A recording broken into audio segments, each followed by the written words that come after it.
నటసింహం Nandamuri Balakrishna lead role లో నటించిన అఖండ 2 తాండవం మూవీ రీసెంట్ గానే విడుదలైన విషయం మనందరికీ తెలిసిందే.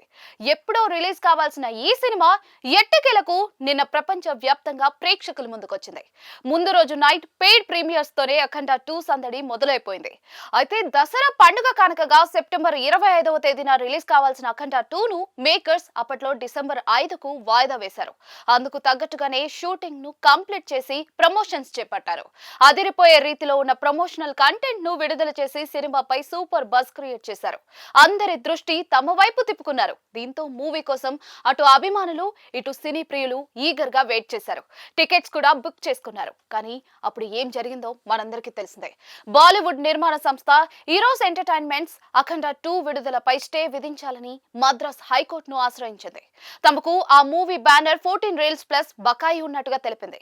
ఈరోస్ పిటిషన్ ను విచారించిన మద్రాస్ హైకోర్టు స్టే విధించింది. మొత్తం డబ్బులు చెల్లించాకే సినిమా విడుదల చేయాలని ఆదేశించింది. దీంతో ప్రీమియర్స్ కు కొన్ని గంటల ముందు ఊహించని ఆటంకం ఎదురైంది. అయితే వెంటనే రంగంలోకి మేకర్స్ దిగారు.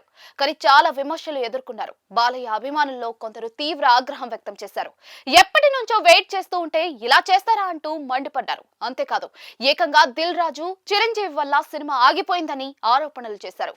వారికి ఎలాంటి సంబంధం లేకపోయినా కూడా తప్పుడు వ్యాఖ్యలు చేశారు. కానీ ఇప్పుడు దిల్ రాజు ఈ సినిమా రిలీజ్ అయ్యే విషయంలో ముఖ్య పాత్ర పోషించారు. ఆ విషయాన్ని నిర్మాతలే తాజాగా వెల్లడించారు. అఖండ 2 కు వస్తున్న సూపర్ రెస్పాన్స్ కు నిర్మాతలు రామ్ అచంట, గోపి అచంట రీసెంట్ గా సక్సెస్ ప్రెస్ మీట్ నిర్వహించారు.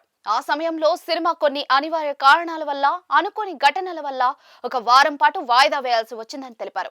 అందుకు బాలయ్యకు, ఆయన అభిమానులకు డైరెక్టర్ బోయపాటికి సారీ చెప్పారు.